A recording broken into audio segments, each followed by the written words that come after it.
नमस्कार, मैं हूँ क्षितिज अरोड़ा और आप अनस्क्रिप्टेड देके देखना शुरू कर चुके हैं। मेरे साथ ही अनुराग मौजूद हैं। आज ऑनलाइन की जगह ऑफलाइन हम साथ में जुड़े हैं। आज एक नए अंदाज में आप हमें देखेंगे।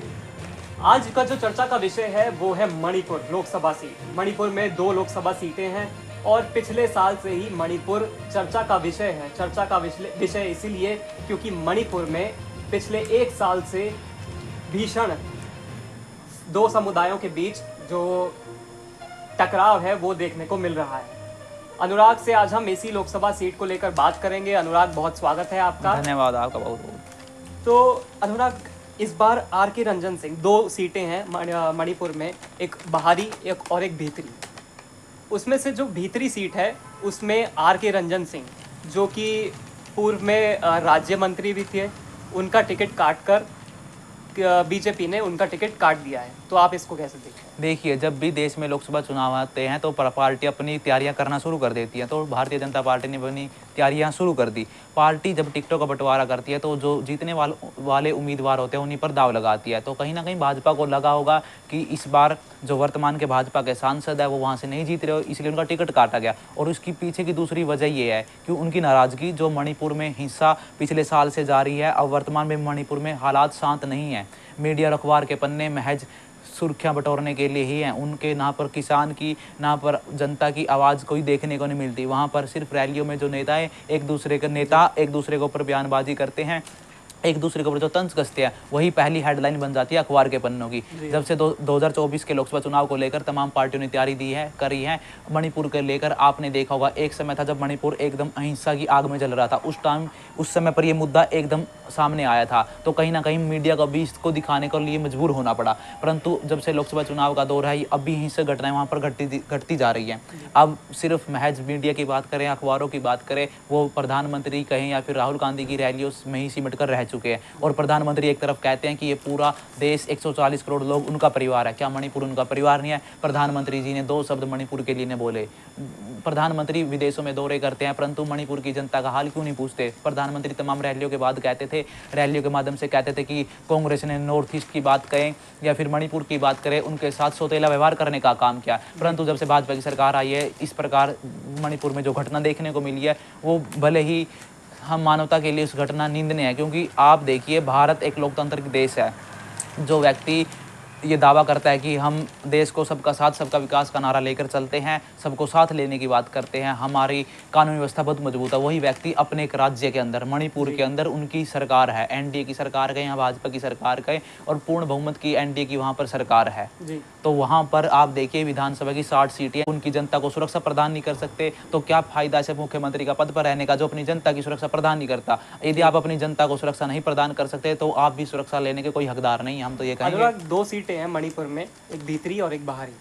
एक पर बीजेपी और दूसरे पर नागा पीपल्स फ्रंट। इस बार बीजेपी ने अपने जो उनके विदेश राज्य मंत्री भी थे आर के रंजन सिंह, पिछले जब हिंसा भड़की थी तो शुरुआती दौर में ही उनका घर जला दिया गया था भीड़ के द्वारा।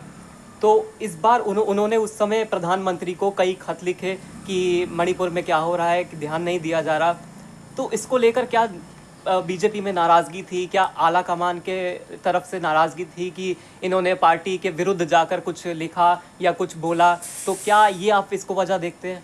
देखिए, जब भी भाजपा की टिकटों का बंटवारा की बात करें तो जेपी नड्डा, अमित शाह और प्रधानमंत्री ही तय करते हैं। बाकी कहने की बात है कि पार्लियामेंट्री कमेटी है, ये हमारी चुनाव वाली कमेटी है, या फिर कहीं की चुनाव की चर्चा के बाद हम समीकरणों के आधार पर टिकटों का तय करते हैं। परंतु भाजपा का एक हमेशा से ये कायदा कानून रहा है, अगर जो भी आला कमान की अनदेखी करता है, ये महज भाजपा ही नहीं, कांग्रेस का भी, जो भी आला कमान की अनदेखी करता है, आला कमान के खिलाफ अपने आवाज़ है जो बुलंद करता है, तो उसको साइडलाइन कर दिया जाता है। ये महज इन्हीं का, जो वर्तमान में मणिपुर के अंदर सांसद है, उनका ही उदाहरण नहीं है। आप सत्यपाल मलिक की बात कर लीजिए, जिस प्रकार किसान आंदोलन में वो मुखर होकर बोलने का काम किया। उन्होंने प्रधानमंत्री की आलोचना नहीं, आप उसे भले ही आलोचना किए, परंतु उन्होंने वो सच्चाई कहीं ना कहीं कहने की कोशिश की थी।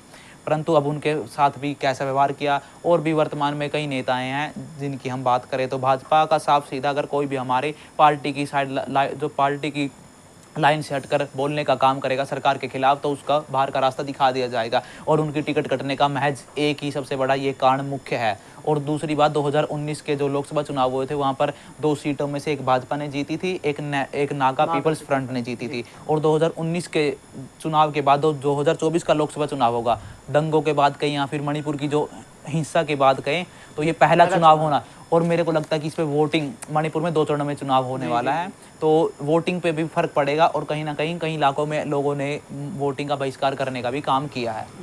लोगों में नाराजगी साफ झलकेगी और चुनाव के जो नतीजे आएंगे कहीं ना कहीं हमारे लोकतंत्र के आईने को साफ करने का और काम करेंगे। बिल्कुल अनुराग, हमने देखा कि प्रधानमंत्री नरेंद्र मोदी संदेश खाली गए, नेपाल गए, लेकिन उसी रास्ते से लगभग वो गुजरता है वहीं से, लेकिन मणिपुर नहीं गए।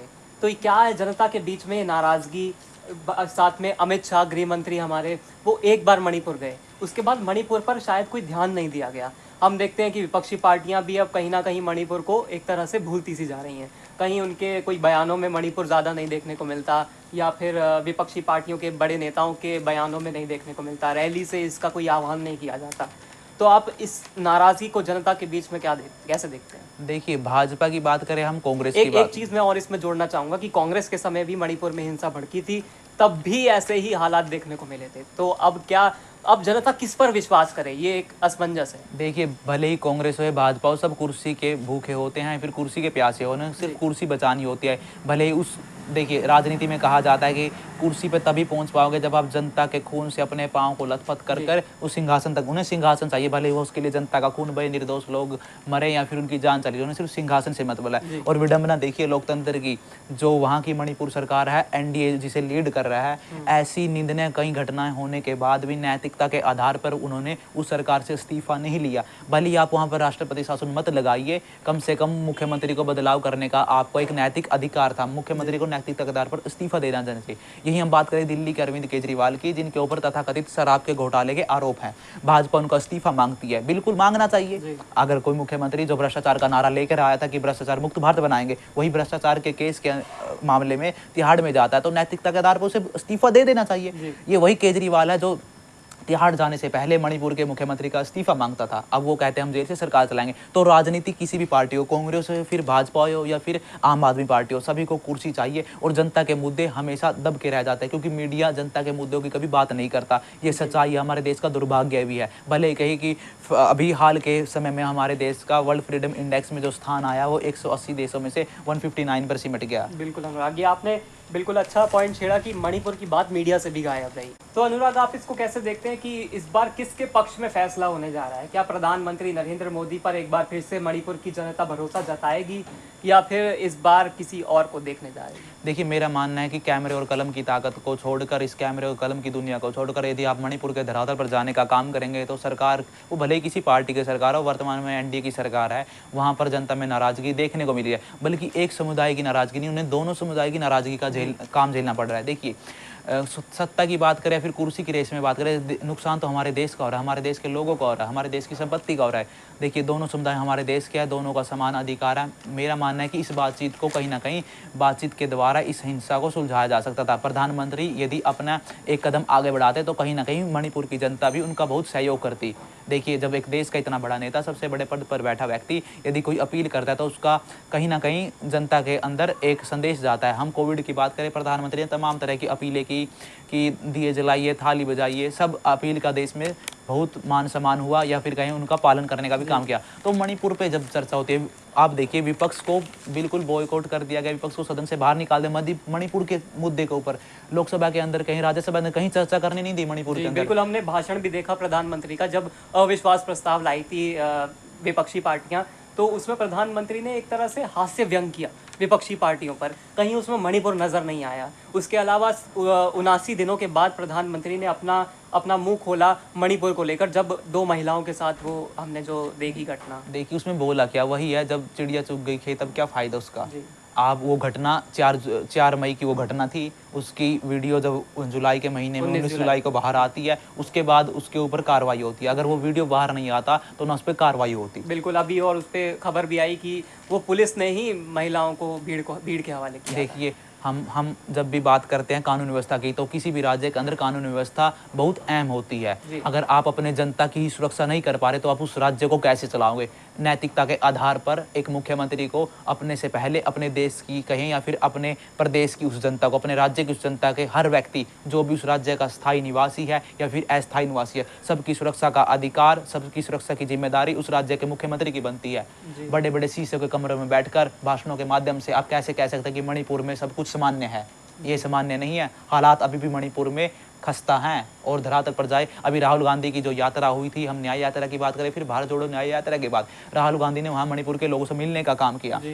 वहाँ भी कहीं ना कहीं जब लोगों की पीड़ा उठकर सामने आई, ये महज कागजों की बात नहीं। देखिए बच्चों सबसे ज़्यादा प्रभाव इसका कम उम्र के बच्चों और जो बुजुर्ग हैं उनको देखने को मिला। उनकी पढ़ाई कितनी तरह से मतलब तितर बितर हो गई। एक तरफ दंगे घर जल रहे हैं, उन बच्चों का पढ़ाई या फिर मानसिक स्तर आप समझ सकते हैं कि सरेआम उनके आंखों के सामने घर जलाई जा रही है, गाड़ियों में आग लगाया जा, पेट्रोल बम का प्रयोग किया जा रहा है, फायरिंग हो रही है। तो उन बच्चों का भविष्य भी आगे कहीं ना कहीं अंधकार में जाता हुआ दिखाई दे रहा है। प्रधानमंत्री जी कहते हैं 140 करोड़ देश उनका परिवार है, तो मणिपुर के लिए प्रधानमंत्री के दिल में चिंता होनी चाहिए और प्रधानमंत्री को इसके लिए ठोस कदम उठाना चाहिए। बिल्कुल अनुराग, आपने बच्चों की बात और राहुल गांधी को मैं बीच में लेकर आना चाहूँगा कि राहुल गांधी ने कई बार कोशिश की मणिपुर जाने की, तो उनको कई बार रोकने की कोशिश भी की गई बाहर के राज्यों में। और तो अब मणिपुर में क्या कांग्रेस बन सकती है क्या चेहरा? देखिए मणिपुर के अंदर इस बार होने वाले लोकसभा चुनाव में यदि कांग्रेस 2 सीटों पर बाजी मार लेती है तो कहीं ना कहीं कांग्रेस का नॉर्थ ईस्ट में हम कहेंगे कि दोबारा उसका जनोदार बढ़ता जा रहा है। और कहीं ना कहीं जो एनडीए की तमाम पार्टियां हिस्सा होती हैं उनका तो मेरे को लग रहा है, क्योंकि नाराजगी दोनों समुदाय में, हम बात करें मैथाई या फिर कुकी, दोनों समुदाय में सरकार के खिलाफ नाराजगी साफ देखने को आने वाले चुनाव में मिलेगी। ये तो 4 जून को साफ हो पाएगा कि 2 मणिपुर की सीटों पर कौन अपना झंडा फहराता है। मेरे को कहीं ना कहीं लगता है कि हम कांग्रेस की बात करें, देखिए जब भी किसी राज्य में दूसरी पार्टी की सरकार होती है और वहाँ पर कोई ऐसी घटना घट जाती है जब अपोजिशन के लीडर उस विक्टिम से मिलने जाते हैं तो कहीं ना कहीं की कोशिश करते उसको कहीं ना कहीं रोकने का काम किया जाता है। हम बात करें, आप हाथरस की बात करें, वहाँ पर भाजपा की सरकार थी, वहाँ भी विपक्षी नेताओं को रोकने का काम किया गया। परंतु जब इस प्रकार की घटनाएं राजस्थान के अंदर होती थी, जब अब तो उन भाजपा सरकार है परंतु वहाँ कांग्रेस की सरकार भी थी, तो वहीं भी कहीं ना कहीं विपक्षी नेता जो भाजपा के वहाँ विपक्ष के नेता होते हैं उनको रोकने का काम करते हैं। ये राजनीति है और राजनीति के चक्कर में हमारे देश की जनता का जो बट्ठा बैठाने का काम इन राजनीतिक दलों ने किया है, हमारे आपसी सौहार्द को खराब करने का जो काम इन राजनीतिक दलों ने किया है, ये ना हमारे देश के लिए बल्कि हमारे संविधान के लिए भी कहीं ना कहीं एक चिंता का विषय है। जी अनुराग, और एक और बात की नॉर्थ ईस्ट की अगर बात करें तो मणिपुर को लेकर बाकी राज्यों में नॉर्थ ईस्ट के इसका क्या प्रभाव पड़ सकता है कि मणिपुर में ध्यान नहीं दिया गया केंद्र सरकार द्वारा या फिर राज्य की सरकार को बर्खास्त नहीं किया गया, तो बाकी राज्यों पर नॉर्थ ईस्ट के इसका क्या फर्क पड़ेगा? देखिए कहीं ना कहीं कांग्रेस नॉर्थ ईस्ट में एक समय था कि कांग्रेस काफ़ी मजबूत होती थी, परंतु अब कांग्रेस का जैसे जैसे जनाधार घटता जा रहा है तो उसकी नॉर्थ ईस्ट में भी अपनी ज़मीन खिसकती जा रही है। नॉर्थ ईस्ट में कांग्रेस को यदि अपने जो पुराना वजूद है वो हासिल करना तो उसे खूब मेहनत करनी पड़ेगी। परंतु अब जो CAA का मुद्दा था वो भी नॉर्थ ईस्ट में चर्चा का बहुत विषय बना हुआ। असम के मुख्यमंत्री हेमंत बिस्वा शर्मा की बात करें तो वो मुखर होकर इसके समर्थन में बोलते हैं और तमाम तरह की बातें आप देखना, जब असम के अंदर चुनाव होंगे कहीं ना कहीं कांग्रेस से ज़्यादा भाजपा का पलड़ा भारी दिखेगा। लोकसभा चुनावों की बात करें या फिर हम आने वाले विधानसभा चुनावों की बात करें तो कहीं ना कहीं असम का प्रभाव पूरे नॉर्थ ईस्ट में देखने को मिला। असम से ही भाजपा ने अपनी शुरुआत की थी, असम में भाजपा का काफ़ी गढ़ बन चुका और कहीं ना कहीं मणिपुर के अंदर मैं नहीं मानता कि इस पर भाजपा की सरकार, जब 27 में चुनाव होंगे, 22 में अभी विधानसभा के चुनाव थे, अब 27 में जो चुनाव होंगे तो कहीं ना कहीं भाजपा की सरकार वहाँ कतई नहीं बनने वाली, हमारा ये मानना है। देखिए तमाम कुर्सी के जो नेता हुआ किसी भी पार्टी को, हम उनके लिए बस 2 लाइनें ही कहना चाहते हैं कि कहानी से नहीं जाता ना पहेली से जाता, ये छाला क्यों मेरी हथेली से नहीं जाता, उन्हें आना पड़ेगा गांव की गुमनाम गलियों पर, सदन का रास्ता उनकी हवेली से नहीं जाता। क्या बात है अनुराग, और इसी शायरी के साथ इन्हीं लफ्जों के साथ आज के लिए बस इतना ही। आप देखते रहिए अनस्क्रिप्टेड विद